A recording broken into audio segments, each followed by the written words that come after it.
So I just want to start by saying that we have an incredible embarrassment of riches here at Taubman College, and it's the amazing staff that we have here who has made this event so wonderful. So I just wanted to start by thanking all of you for so graciously supporting student and faculty initiatives here.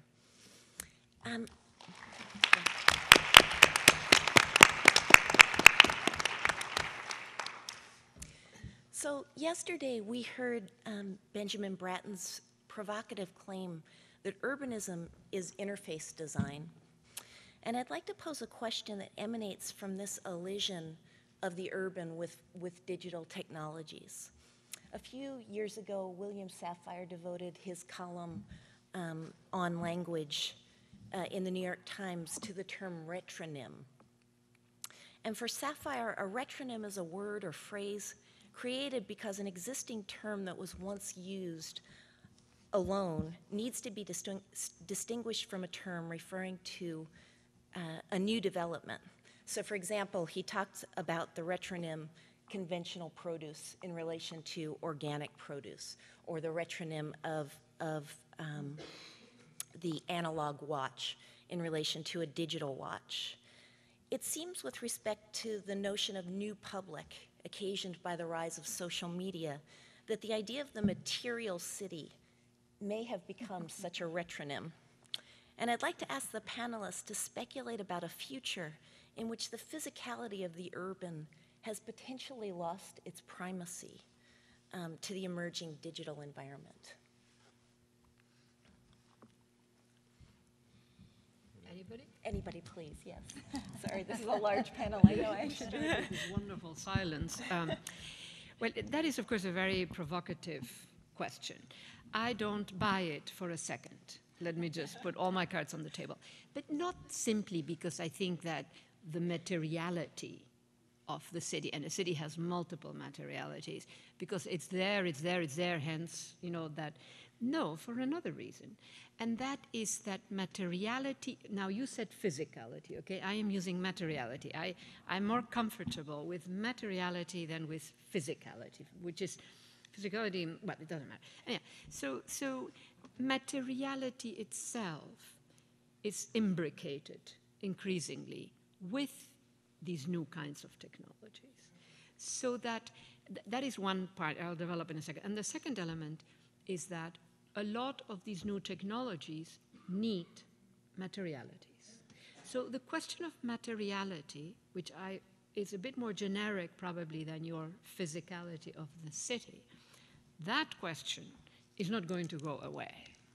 I have worked for 20 years on global finance, where we deal a lot with new technologies, not in these nice, gentle ways that were presented here. You know, those are brutal technologies in the context of global finance. And it is extraordinary to what extent they need diverse materialities to be what they are. So I want to just project that onto new media as well. But I would add to that, can you hear me?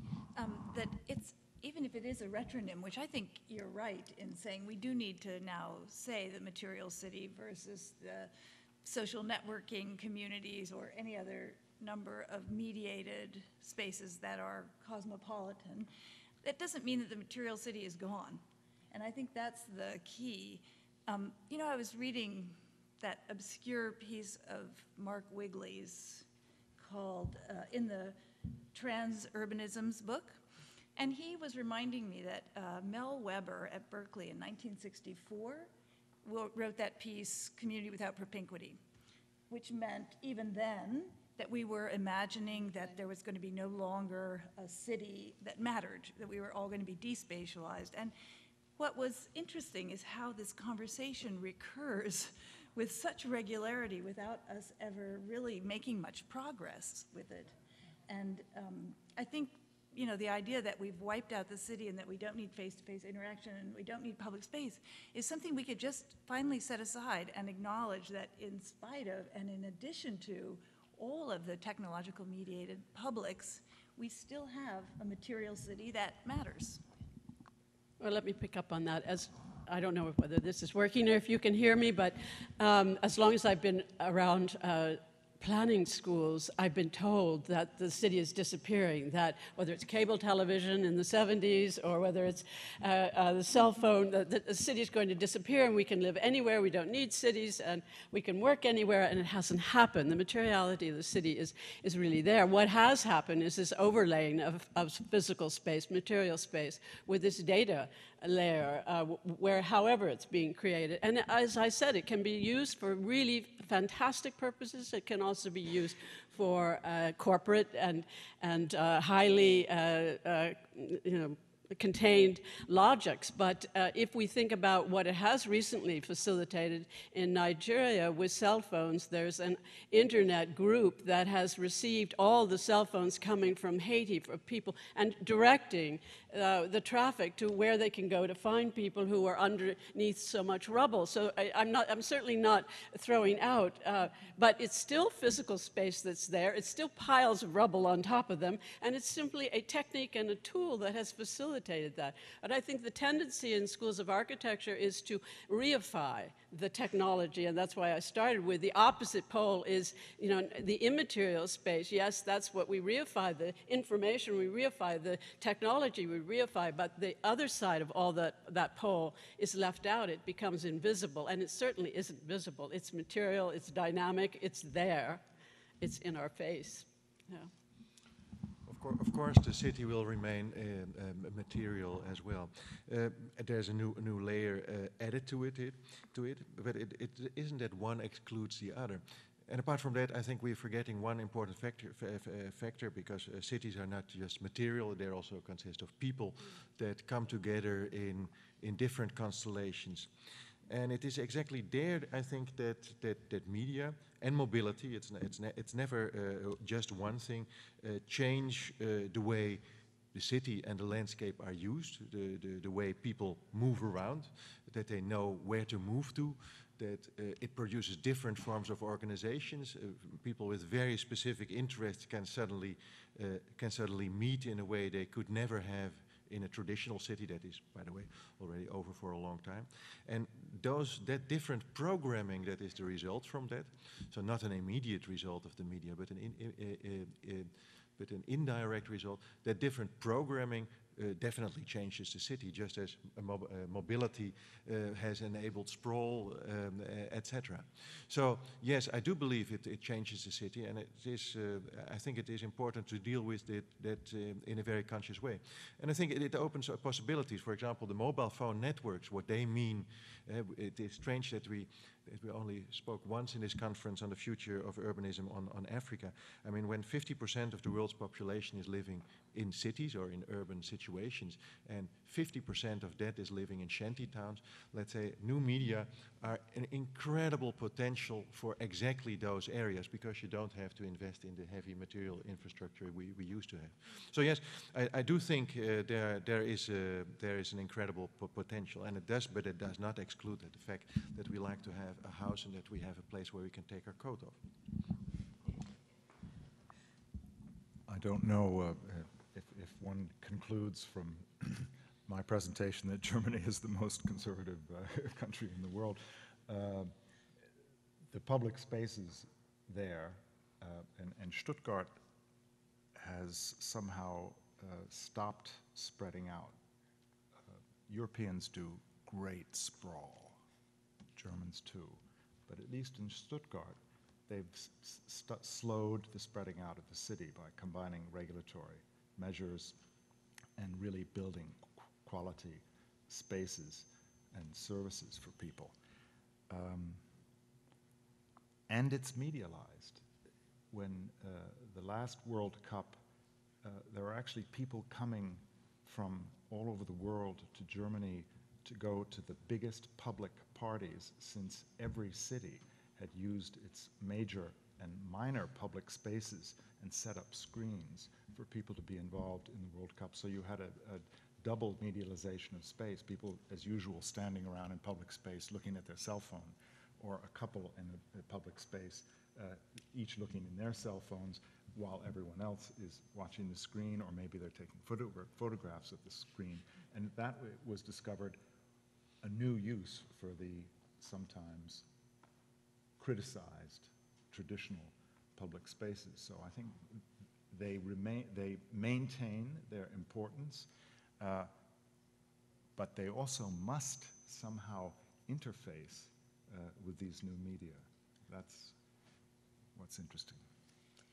So I'm going to be careful, very careful about my language on this next question, because Christine Boyer's presentation points to the limits of language's capacity to capture a rapidly changing urban environment. Saskia Sassen argued that urban categories have lost their relevance, and Alex Wall really advocated for the agency of communication. And so I want to ask you, what language should we deploy in verbally evoking the future of urbanism? That was turned their direction. All right, I'll go. I mean, my self-appointed. Well, I think this is a very important question, and it holds not only for cities. I mean, I do think that there are realities, not all of reality, that are debordering the analytic categories that we, the researchers, have developed, and the narratives, that other mediums have developed. I think that I didn't quite mean to say, and I'm sorry if I suggested that away with all of these urban categories. No, on the contrary. I think that we want to secure the weight of some of these categories in the face of new emergent realities, whatever, there goes emergent again, Christine, that threaten the city. That is my problematic now. See, I want to recover something very foundational about cities, that public space is a capability, that etc. But that is an interesting tension. I think the new media also pose that. And so that is sort of a quick comment. It's a really difficult question, and I certainly brought it up about language, but I'm not going to play the Rem Koolhaas role of saying, just when we need it the most, our language disappears and we have no concepts in which to deal with this new urbanization, this new fundamental materiality that is spreading everywhere. We have language to deal with cities, and I was really puzzled about Ed Soja's not calling large regions that are now regional metropolis is the word he wants to use, but what's wrong with megacities, with small cities? And, I mean, it's how you deploy the vocabulary. It's not the new vocabulary that we need so much. It's what you're trying to say with it, how you're trying to communicate with it. And if you keep saying new, and believe that it's new, then you're, I think, a little bit in trouble. Look at history a little bit. Look at what we have learned from, for instance, let me just stay with media, going back to, because I teach the history of technology, I go back to look at cybernetics and how wrong they were about assuming all the changes that were going to happen about it. And I think sometimes we can learn from the past by looking at that, but it's not necessarily new vocabulary. It is a new situation that we're applying. I think the language, the key aspect of the language, which is how you use it, and that this language should be whatever language is inclusive, because increasingly negotiation between the bottom-up and top-down actors has to take place, whether it's in the small, comfortable cities of the north or the global cities, megacities of the south. So earlier there was in the terrific mashup presentation, there was a reticence or hesitancy about, I think that old word, participation, which makes architects' stomachs go a bit queasy. But I think out of this inclusive strategy and language has to come, as a designer, as an urbanist or a planner, has to come a new and legitimate architecture. It's a tough. I'd just like to add to that. I don't think it's been I think romantic. that your question is really apropos, because we rely much more on words when we're talking about urbanism than we do in other aspects of the design discipline. And I think that's largely because of what came up in the last panel, which is that our other forms of representational media or exploratory media are not adequate. And so since we don't have, we end up often in mapping, which is a much more creative kind of representational system than we typically deploy it. At the same time, it tends to be of the urban plan, and moving that into section and 3 dimensions, moving it across time, moving it across contingencies or scenarios, I think is just something we aren't readily capable of expressing through other forms of media, so we talk about it a lot. And when you talk to anybody about urban projects, there's just a lot of narrative about it. And that doesn't seem to me particularly adequate either. I think we have to upgrade both our ways of thinking about cities.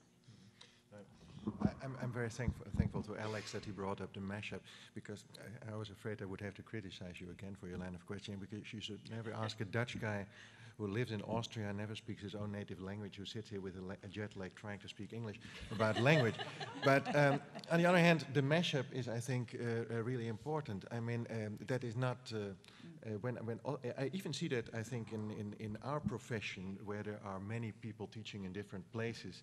And I was just flying back with Patrick Schumacher, who's teaching in Innsbruck, and he had used the word sophisticated in German, because there's no German word for that. But it is also something that you see particularly with teenagers in the Netherlands or Paris that have a language. In the Netherlands, for example, one moment they can speak Suriname, the next moment Dutch, and then even Moroccan, which is an alien language to them. And they can even do that in one sentence. In France, it's the same thing. We do it in many ways as well, if we don't even think about it. So this mashup is indeed very important, but it's also makes it very difficult to be precise in a traditional way in a language. But maybe that's not necessary. I think a kind of new everyday language is very important in this inclusive process.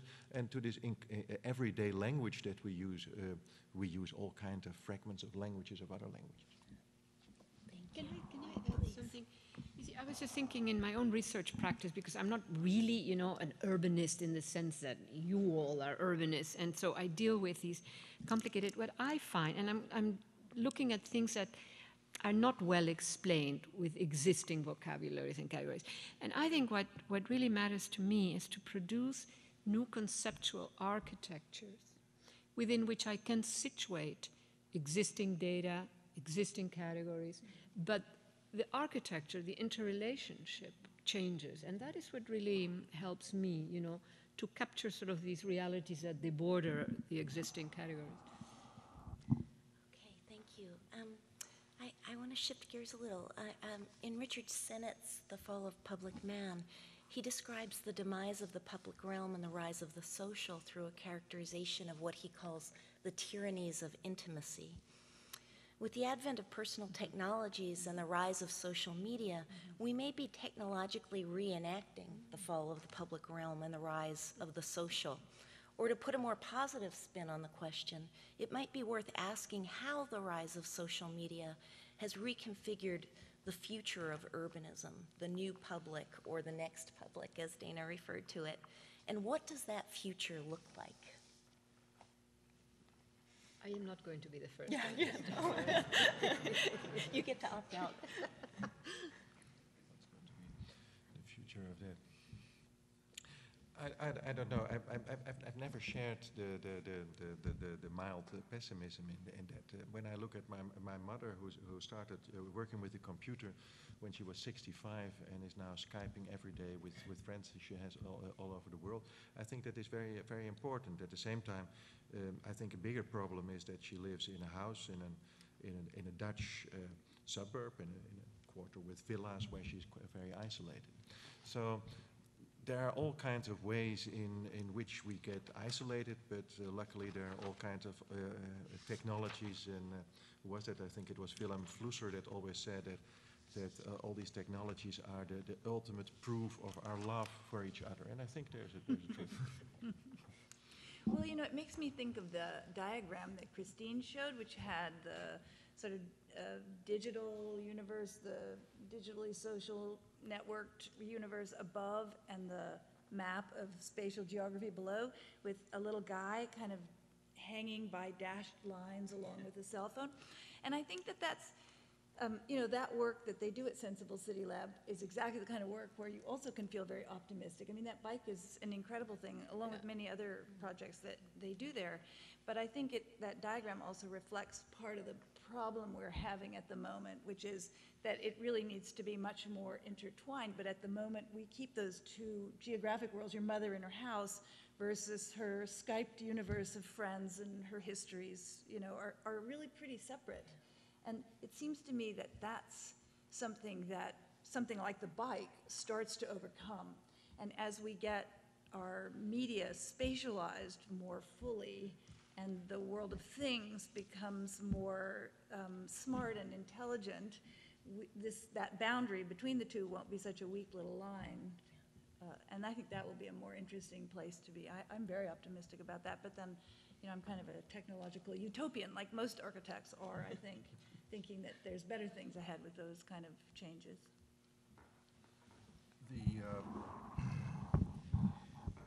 Melvyn Weber's article, later on he would restate his position, but qualify that by reminding us that he didn't mean a single person driving in their car. He meant different forms of even collective automobility.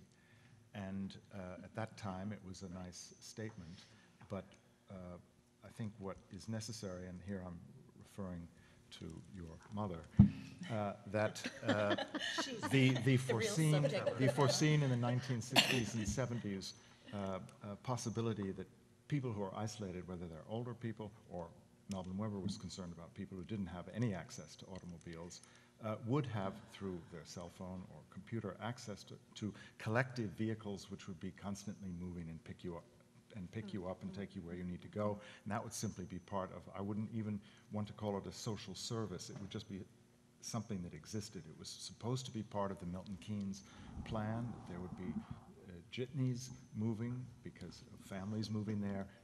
Someone is going out to work, someone is stuck at home, and that was supposed to mediate the planning of that town. So that, I think, is probably a pretty critical positive thing that might happen, but it needs the cell phones we've got, but we don't really have this collective automobility yet.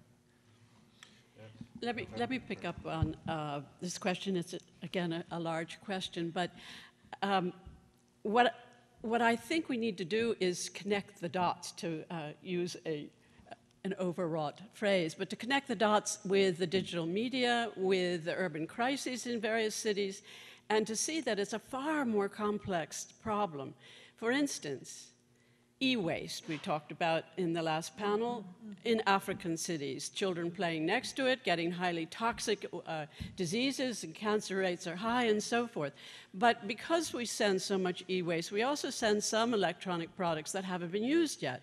So in Lagos, there was a gentleman who had a lot of video and nobody to buy the video. It was empty. So he thought, well, maybe if I made a little movie on it, then people will buy that video. And indeed, nobody has a video machine to play the video on, so they go and stand in front of the shops and collect new spaces. But what happened with that video was so successful, and it sold so much, that now there is Nollywood. I don't know how many of you know Nollywood. You certainly have heard of Bollywood and Hollywood. Well, number one in the production of films is Bollywood. Number two in the production of films is Nollywood, for a very inexpensive, very quick turnaround, because it goes straight into digitalized media, and it is a major employer, and so forth and so on. But it's a highly complex thing, from e-waste to unemployment in a country where the oil revenue should be coming to that country, where everything is being recycled in very innovative ways with new public space. It's not just one little thing. It is really the complexity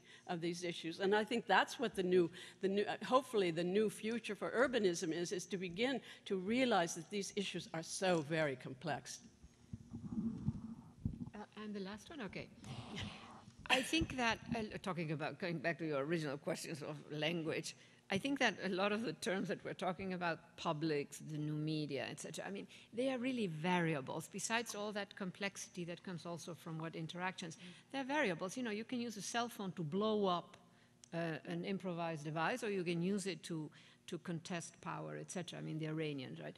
So it really, I mean, it means that you contextualize the bike that we were shown by the Senselab project is fantastic. It puts all of that to use, and what embeds it and makes it work and deliver its good stuff is the bike, in a way. You know, it brings it all together. It's a framing, it's a context. So I think that, I mean, I do want to say one final thing, which comes back to your first question, which is I really like a lot about the new media. And I am a political activist with people, you know, in very sort of isolated situation is one way of putting it. Boy, does that make a difference, you know. So, but at the same time, I also work on global finance, and they have used the media very effectively for extremely destructive aims. So, you know, these are all really variables. So we just maybe have time for one last question, and because we're in an audience of educators, I want to maybe skew our interests that way. And I want to ask you all, does the envisioning of a new public or the next public require disciplinary and interdisciplinary realignments of architecture, urban design, landscape architecture, and planning? And are there new forms of pedagogical practice emerging that might facilitate that kind of realignment? Can I go first, because I have to catch a plane? Well, I want to answer with an example. So we have this strange entity at Columbia University called the Earth Institute. They have piles of money sitting around. So they invite people like me to predict what will happen with cities in 2050. So, and they said, we'll give you an architect, an urban designer to work with. Not give, you know, as matter, but, you know, enable. And so I said, number one, I can go to 2050 because it, you know, I can imagine so many discontinuities. So they said 2030. I said, no. 2020, and I'll give you a good story. Number two, I don't want an urban designer. I don't want an architect. I don't want an urban economist. I want a biologist. I want a nanotechnologist, and I want an industrial engineer.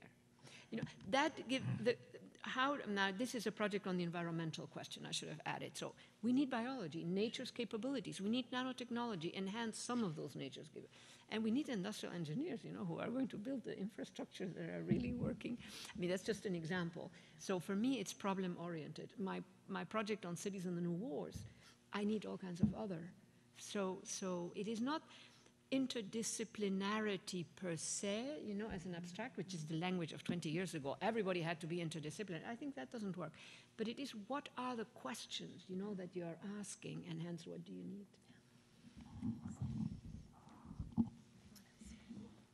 Well, I'll go try at this. Interdisciplinarity, I agree, is probably not what is needed. But I was just thinking while Saskia was talking that it used to be that a student would decide they were going to do biology and urban planning, or mathematics and architecture, and do these cross studies because they had a problem that had to be solved by using those multiple disciplines. Not that that everyone was becoming cross-disciplinary, but they were picking up different skills. And I think what happened is that the professionalization of get specific skills in architecture schools, particularly get a job, take any job, and so forth, that some of that exploratory approach to architecture dropped off, and it needs to be put back in.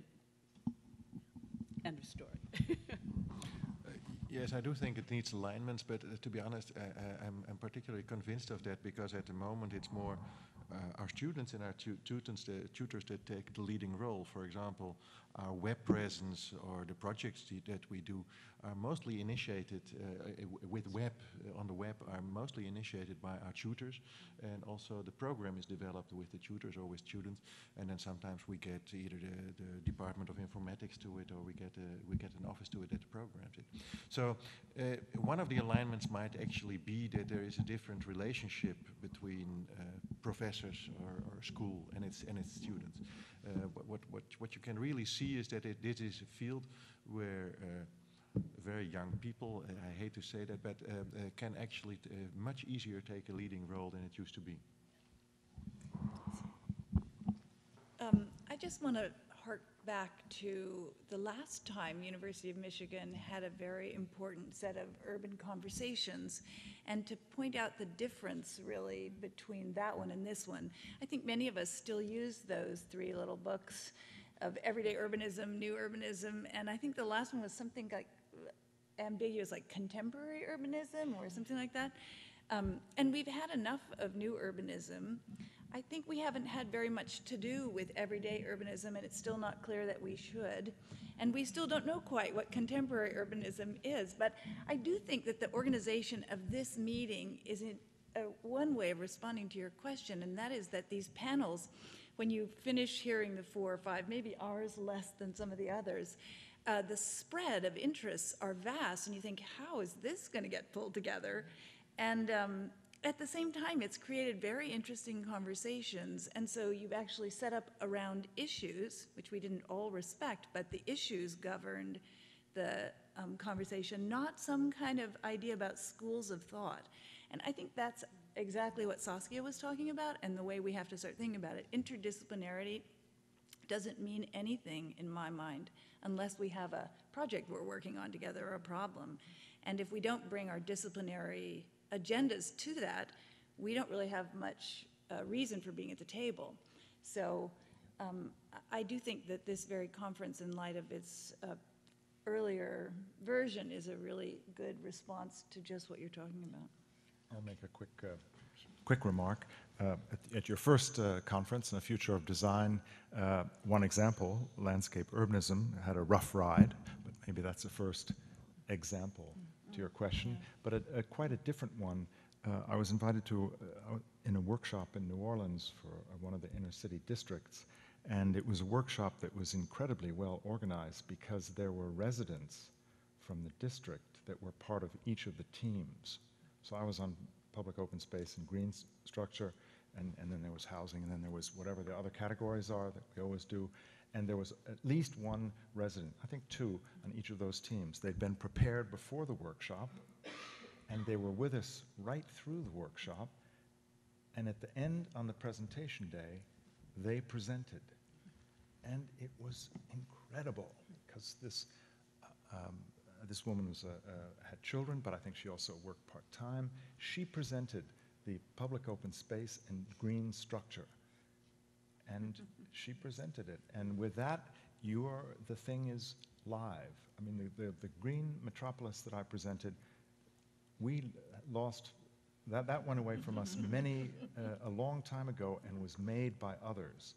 It was made by the people who took the project for themselves and pushed it much better than an architect calling up trying to get a phone conversation with a politician. So that's another category.